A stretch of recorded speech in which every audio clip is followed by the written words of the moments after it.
नमस्कार प्यारे बच्चों। क्लास 12 आज हम इम्पोर्टेंट क्वेश्चन आंसर्स करने जा रहे हैं जो कि आपके एग्जाम के लिए बहुत ही इंपॉर्टेंट हैं। To welcome to my channel. देखिए, सबसे पहले most important questions and answers में हम देखेंगे कि अर्थशास्त्र क्या है। अर्थशास्त्र किसे कहा जाता है? तो अर्थशास्त्र वह सामाजिक विज्ञान है, मतलब अर्थशास्त्र एक ऐसा सामाजिक विज्ञान है जो कि लोगों पर कार्य करता है और जो सीमित संसाधनों के जो संसाधन सीमित हैं उनके वैकल्पिक उपयोगों के बीच चयन का अध्ययन करता है। यानी हमारे पास संसाधन तो सीमित हैं और उन संसाधनों के हम बहुत सारे उपयोग कर सकते हैं। उनमें से हमें ये चयन करना है कि हमें उस सीमित संसाधनों को किस प्रकार प्रयोग में लेना है। दूसरा क्वेश्चन है, सूक्ष्म अर्थशास्त्र किसे कहते हैं? अर्थशास्त्र की वह शाखा जो व्यक्तिगत उपभोक्ता, फर्म तथा किसी एक वस्तु के मूल्य का अध्ययन करती है, सूक्ष्म अर्थशास्त्र कहलाती है।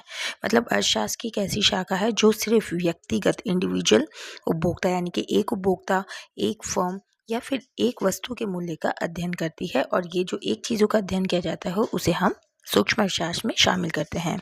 नेक्स्ट है थर्ड क्वेश्चन, केंद्रीय आर्थिक समस्याएं कौन सी है? तो देखो, केंद्रीय आर्थिक समस्याओं में हम लिखेंगे कि क्या उत्पादन करें, यानी हमें किस चीज़ का उत्पादन करना है। हमें विलासिता की वस्तुओं का उत्पादन करना है या हमें उपभोक्ता वस्तुओं का उत्पादन करना है, हमें औद्योगिक वस्तुओं का उत्पादन करना है, किस प्रकार का उत्पादन हमें करना है, मतलब क्या उत्पादन करना है और कैसे उत्पादन करना है। यानी कि हमें उत्पादन करने की प्रक्रिया के अंदर श्रमिकों का प्रयोग करना है या मशीनों का अधिक प्रयोग करना है, किसके लिए उत्पादन करें। अब हमें अर्थव्यवस्था में ये देखना होता है कि हमें उत्पादन किसके लिए करना है, जैसे कि बुजुर्गों के लिए करना है, युवाओं के लिए करना है, बच्चों के लिए करना है, महिलाओं के लिए करना है या पुरुषों के लिए करना है। नेक्स्ट है क्वेश्चन नंबर 4, दुर्लभता से क्या आशय है? दुर्लभता यानी स्कैर्सिटी यानी कि कमी। जब संसाधन सीमित हो और आवश्यकताएं कैसी हो, असीमित। तो सबसे पहले यहाँ पे फिल इन द ब्लैंक्स बन जाता है। तो ध्यान रखिए कि संसाधन कैसे हैं, आपके संसाधन सीमित है और आपकी आवश्यकताएं कैसी है, असीमित है, क्योंकि आप बहुत सारी चीज़ें लेना चाहते हैं लेकिन आपके पास संसाधन, अब संसाधन मान के चलिए पैसा आपके पास कैसा होगा, सीमित होगा। तो संसाधन सीमित होते हैं और आवश्यकताएं असीमित होती है, तो उसे हम क्या कहते हैं, दुर्लभता कहते हैं, कमी कहते हैं।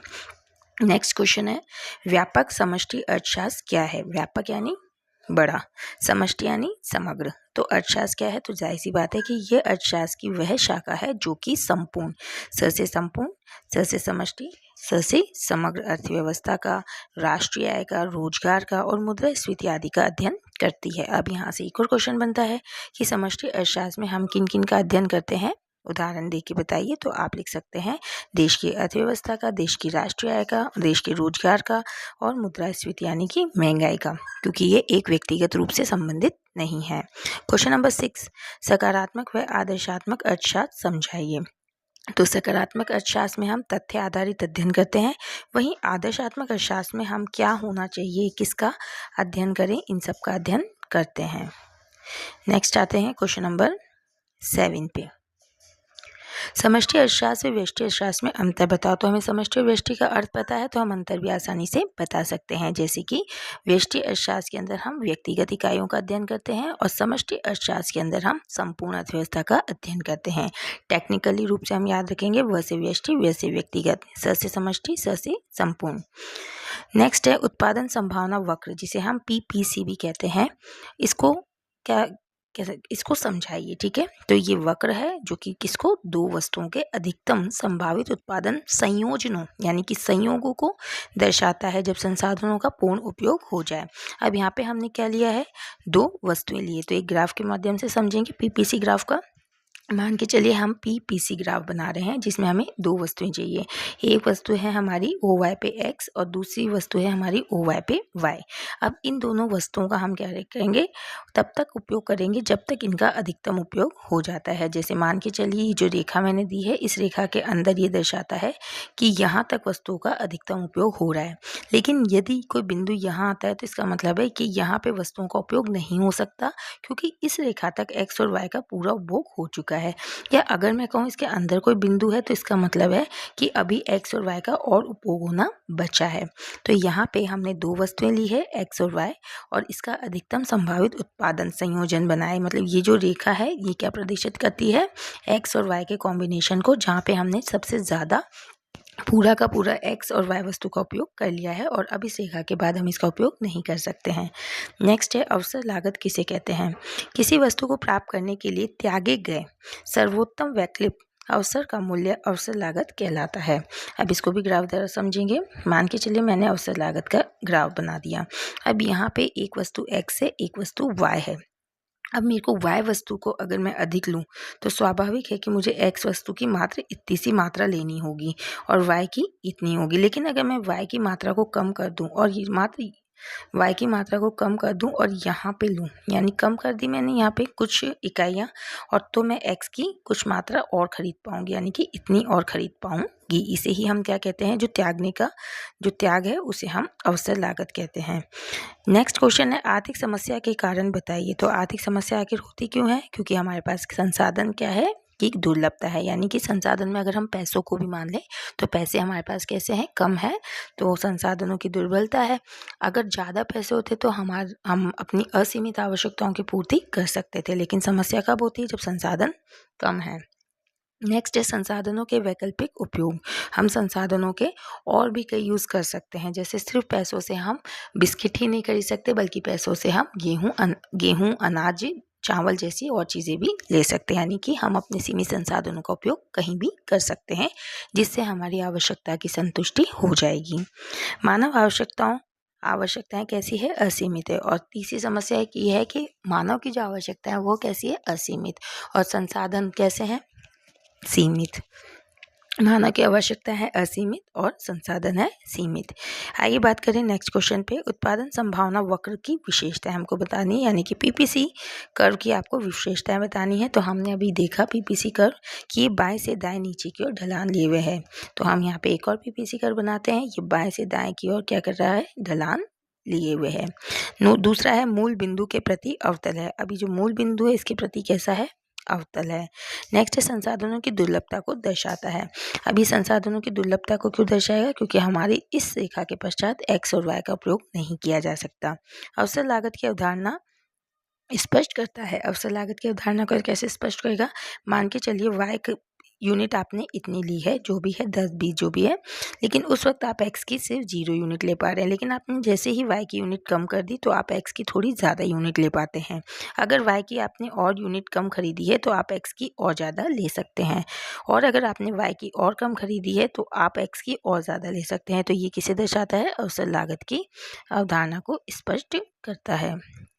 आइए बात करें नेक्स्ट क्वेश्चन पे। Question number 12। संसाधनों की दुर्लभता आर्थिक समस्या कैसे उत्पन्न करती है? तो संसाधन हमारे पास सीमित हैं और आवश्यकताएं हमारी असीमित है। इसके कारण चयन हमको करना पड़ता है, जिससे क्या उत्पन्न होती है? आर्थिक समस्या। यानी चयन के कारण आर्थिक समस्या उत्पन्न होती है। और चयन क्यों करना पड़ता है? क्योंकि आवश्यकता है असीमित और संसाधन है सीमित। नेक्स्ट है उपयोगिता क्या है, यानी कि यूटिलिटी क्या है? किसी वस्तु की मानव आवश्यकताओं को संतुष्ट करने की क्षमता उपयोगिता कहलाती है। यानी कि कोई भी वस्तु है, जैसे मान के चलिए पानी है, जल है, ये मानव की आवश्यकताओं को संतुष्ट करने की इसमें क्षमता है, तो उसे हम क्या कहेंगे कि इसमें उपयोगिता है। नेक्स्ट है मांग के नियम को समझाइए। अगर हम अन्य बातें समान रहने पर वस्तु की कीमत बढ़ने पर मांग घटती है तथा कीमत घटने पर मांग बढ़ती है। अब हम अन्य बातें समान रहने दें, किसी और बातों को हम ना देखें, तो हम देखते हैं कि जब भी वस्तु की कीमत बढ़ती है, यानी कि जब भी वस्तु की महंगाई बढ़ती है, वस्तु की जो भी प्राइस है वो बढ़ती है, तो उसकी क्वांटिटी हम कम लेना कर देते हैं, यानी कि मांग कैसी हो जाती है? घटती है। लेकिन इसके विपरीत अगर वस्तु की कीमत घट रही है तो मांग कैसी हो जाएगी? बढ़ जाएगी। इसे हम क्या कहते हैं? मांग का नियम कहते हैं। नेक्स्ट है प्रतिस्थापन व पूरक वस्तुएं क्या है? प्रतिस्थापन वस्तुएं होती है कि एक के बदले दूसरी का प्रयोग हो सके। एक के बदले दूसरी का प्रयोग कर सके। जैसे आपको मिरिंडा पीनी है, मिरिंडा नहीं मिली, आपने माज़ा पी ली। आपको कोका कोला पीनी है, कोका कोला नहीं मिली, आपने थम्स अप पी ली। तो उसे हम प्रतिस्थापन वस्तुएं कहते हैं। अब यहाँ पे उदाहरण दिया है चाय और कॉफ़ी। नेक्स्ट है पूरक वस्तुएं। पूरक वस्तुएं ऐसी वस्तु है जो कि एक साथ प्रयोग में ली जाती है, एक साथ प्रयोग की जाती है। और एक के बिना दूसरी का प्रयोग नहीं हो पाता, जैसे कि पेन के अंदर इंक होती है, ठीक है, या कार और पेट्रोल होता है। अब देखिए यहाँ पे आपसे उदाहरण पूछा जा सकता है कि प्रतिस्थापन वस्तुओं के उदाहरण दीजिए या पूरक वस्तुओं के उदाहरण दीजिए, तो आप इनके उदाहरण दे सकते हैं। नेक्स्ट है मांग में विस्तार और वृद्धि में अंतर बताना है। तो मांग के विस्तार की बात करें तो कीमत घटने से क्या होती है, मांग बढ़ती है। अगर हम यहाँ पे डायग्राम बना के देखें तो डायग्राम के अंदर हम देखते हैं कि पहले ये मांग इतनी थी, डिमांड कर्व ये था, जो भी हमने एक्स और वाई वस्तु ली ये था। अब अगर किसी वस्तु की कीमत घट गई तो मांग कैसी हो जाएगी, बढ़ जाएगी, और ये वक्र कहाँ आ जाएगा, आगे की ओर खिसक के आ जाएगा, यानी कि ये क्या हो गया, डी डैश हो गया। हम एक्स वस्तु की और इकाइयाँ ले सकते हैं, वहीं वाई वस्तु की भी और इकाइयाँ ले सकते हैं। वृद्धि क्या है, कीमत के अलावा अन्य कारणों से मांग बढ़ना। अब यहाँ कीमत नहीं है, लेकिन कीमत के कारण जो अन्य कारण है, जैसे कि उपभोक्ता की इच्छा है या संकटकालीन स्थिति है जिसके अंदर मांग बढ़ जाती है। जैसे मान के चलिए युद्ध की स्थिति है या कोई महामारी फैल गई, उस समय अगर आपको लगता है कि किसी वस्तु की कीमत बढ़ जाएगी, तो महामारी ऐसा कारण है या युद्ध का ऐसा कारण है कि आप ज़्यादा से ज़्यादा उस वस्तु को क्रय करेंगे, तो इसे हम मांग में वृद्धि कहते हैं। उदासीनता वक्र की विशेषताएं बताइए। उदासीनता वस्तु यानी आईसी वक्र, इंडिफरेंस कर्व, जिसे तटस्थता वक्र भी कहा जाता है। इसकी विशेषताओं की बात करें तो ऋणात्मक ढाल वाला होता है, यानी इसका ढाल कैसा होगा, इसका ढाल ऋणात्मक होगा। और ये मूल बिंदु के प्रति कैसा होता है, मूल बिंदु के प्रति उत्तल होता है। आइए बात करें कि दो उदासीनता वक्र एक दूसरे को नहीं काटते। अब कभी भी इस तरीके का वक्र आपको देखने को नहीं मिलता है। आते हैं अगले क्वेश्चन पे, मांग की कीमत लोच क्या है। तो देखिए कीमत में जब परिवर्तन होता है उसके कारण मांग में होने वाले प्रतिशत परिवर्तन को हम मांग की कीमत लोच कहते हैं। जैसे कि इसका अगर फॉर्मूले की बात करें तो del Q upon del P, यानी कि अगर प्रतिशत कीमत में परिवर्तन होगा तो प्रतिशत मात्रा में भी परिवर्तन होगा। इसे हम ईडी से प्रदर्शित करते हैं, यानी कि इलास्टिसिटी ऑफ डिमांड, जिसे हिंदी में हम मांग की कीमत लोच कहते हैं। अगला प्रश्न है, उत्पादन फलन क्या है। उत्पादन फलन आगतों, जिसे हम इनपुट्स कहते हैं, और इनपुट्स में हमारे क्या क्या शामिल हो जाते हैं, जैसे हमारी भूमि, हमारा श्रम, साहसी, पूंजी, ये सब क्या है, ये आगत है, यानी कि इनपुट्स हैं। इन सबको लगाने से हमें क्या मिलता है, उत्पादन, यानी कि आउटपुट मिलता है, रिजल्ट मिलता है, के बीच संबंध को दर्शाता है। तो आइए अब बात करते हैं क्वेश्चन नंबर 22 की। सीमांत उपयोगिता ह्रास नियम को समझाना है। जैसे जैसे किसी वस्तु की अतिरिक्त इकाइयों का आप उपभोग करते हैं, प्रत्येक अतिरिक्त इकाई से प्राप्त सीमांत उपयोगिता क्या हो जाती है, घटती जाती है। यानी जैसे जैसे हम वस्तुओं की मात्रा को बढ़ाते जाते हैं वैसे वैसे क्या होता जाएगा, हमारी जो सीमांत उपयोगिता है जिसे हम मार्जिनल यूटिलिटी कहते हैं, वो भी क्या है, घटती जाएगी। जैसे हमने मान के चलिए 1 गिलास से हमको 10 संतुष्टि मिल रही है, 2 से हमें 9, 3 गिलास से हमें 8, 4 से हमें 5, और इसी प्रकार से 5 से हमें 4 की संतुष्टि। यानी कि जैसे जैसे आपका अतिरिक्त इकाई बढ़ती जाएगी वैसे वैसे आपकी सीमांत उपयोगिता यानी कि एमयू घटती जाती है। बात करते हैं लागत वक्र, टीसी, एमसी और एसी के चित्र बनाने हैं। तो अगर हम टीसी की बात करें तो इसे हम बोलते हैं टोटल कॉस्ट, और हिंदी में बोला जाता है कुल लागत। तो अगर मैं टीसी का यहाँ पे ग्राफ बनाती हूँ तो ये टीसी का जो ग्राफ है वो कैसे बनेगा, कुछ इस तरीके से बनेगा, यानी कि टोटल कॉस्ट कुछ इस तरीके से बनेगा। इसे हम कहते हैं टोटल कॉस्ट, यानी कि जैसे जैसे हम आउटपुट्स की इकाइयाँ बढ़ाते जाएंगे वैसे वैसे हमारी कॉस्ट भी क्या होती जाएगी, बढ़ती जाएगी। अब बात करें हम मार्जिनल कॉस्ट की, तो मार्जिनल कॉस्ट हमेशा टोटल कॉस्ट के नीचे से होकर ऊपर की ओर तेजी से बढ़ता है। इसे हम क्या शामिल करते हैं, मार्जिनल कॉस्ट की। अब हम बात करें एवरेज कॉस्ट की, तो एवरेज कॉस्ट की अगर हम बात करें तो ये हमारे टोटल कॉस्ट के नीचे ही रहती है। इसे हम क्या कहते हैं, एवरेज कॉस्ट कहते हैं।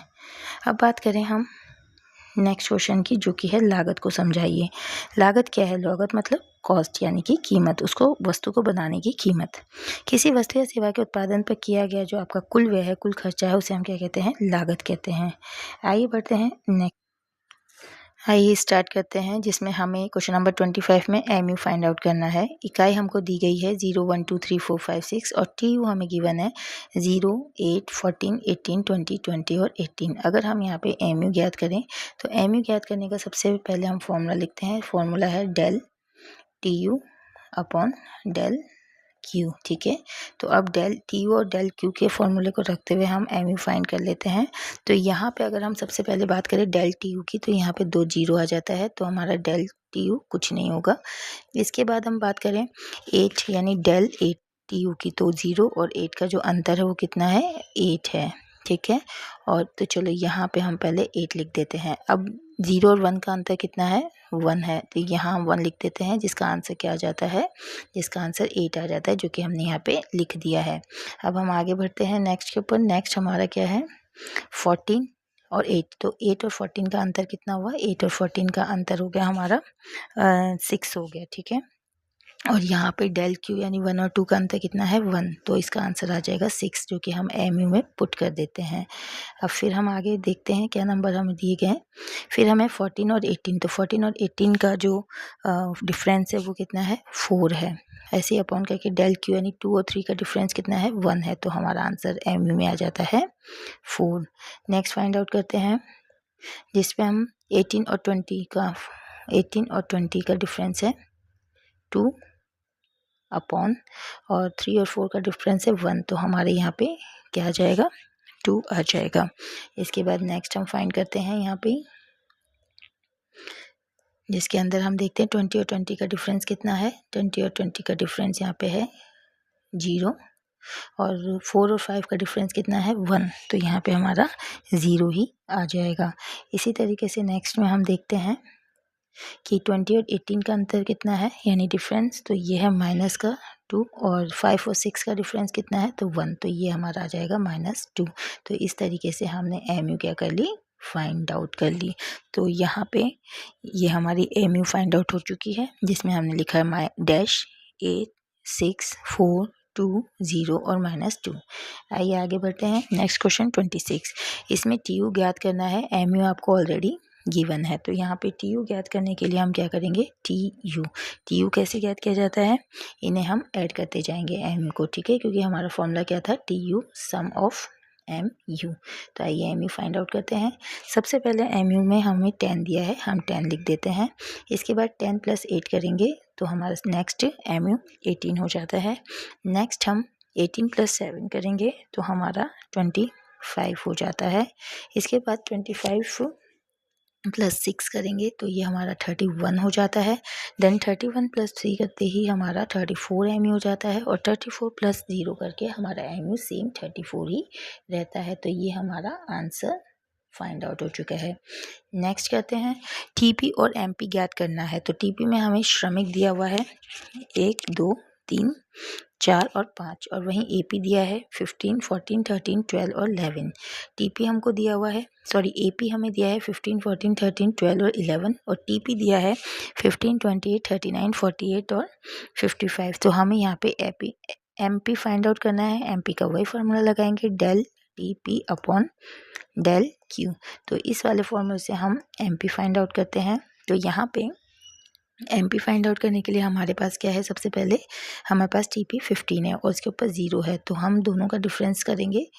जैसे हमने यहाँ पे लिखा डिफरेंस 15। अब यहाँ पे अगर 1 के ऊपर कुछ नहीं है, 1 है, तो हम 1 ही ले लेंगे, ठीक है। अगर 0 होता तो हम डैश लगाते, तो यहाँ पे क्या आ गया, 15 आ गया।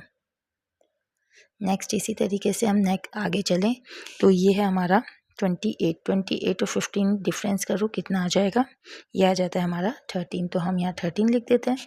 अब 2 और 1 का डिफरेंस है 1, तो हमारा आंसर क्या आ जाता है, 13 आ जाता है। नेक्स्ट पे चलते हैं, जो कि हमारा है 39 का और 28 का डिफरेंस। तो 39 और 28 का डिफरेंस हो जाता है 11, और इसी तरीके से अपॉन करके जब हम इनका डिफरेंस निकालते हैं श्रमिकों का, तो ये आ जाता है 1, तो यहाँ पे हमारा MP 11 आ जाता है। सेम पैटर्न रिपीट करते हैं। यहाँ पे 48 और 39 का डिफरेंस कितना है, 48 39 का डिफरेंस आ जाता है 9, और इसी तरीके से ऊपर हमारा आउटपुट में श्रमिकों में डिफरेंस आता है 1, तो यहाँ पे हम 9 मेंशन कर देंगे। इसी के बाद लास्ट के अंदर हम 55 और 48 का डिफरेंस कितना आ जाता है, ये आ जाता है हमारा 7, और सेम 5 और 4 का डिफरेंस 1, तो यहाँ पे हम लास्ट में MP 7 कर देते हैं। तो ये तो हमारा हो गया MP 15 13 11 9 और 7। अब हम फाइंड आउट करते हैं यहाँ पे जो कि हमें दिया गया टीपी। तो हम अगर टीपी को फाइंड आउट करते हैं, जो कि आपको इसमें गिवन है टीपी, तो इसको हम दोबारा फाइंड आउट नहीं करेंगे, क्योंकि अगर हमें टीपी इन केस नहीं दिया होता तो हमें क्या करना था, हमें ईजिली एमपी का ऐड करना था। जैसे अगर हम टीपी फाइंड आउट कर भी लेते हैं तो स्टार्टिंग में हम क्या लिखेंगे, स्टार्टिंग में हम लिखेंगे 15, इसके बाद 15 और 13 को ऐड कीजिए, कितना आ गया 28, देन 28 और 11 को ऐड कीजिए तो कितना आ जाता है 39। अब 39 और 9 को ऐड कीजिए, कितना आ जाता है, ये आ जाता है हमारा 48, और 48 और 7 को ऐड कीजिए तो ये हमारा आ जाता है 55। तो इस तरीके से अगर हमको एमपी गिवन है तो हम टीपी फाइंड आउट कर सकते हैं। और इसका फॉर्मूला मैं आपके लिए यहाँ लिख देती हूँ, टीपी बराबर सम ऑफ एम पी। तो उम्मीद करती हूँ प्यारे बच्चों आपको ये क्वेश्चन आंसर्स बहुत ही अच्छे लगे हैं और आपको आपके एग्ज़ाम के लिए बेस्ट ऑफ लक।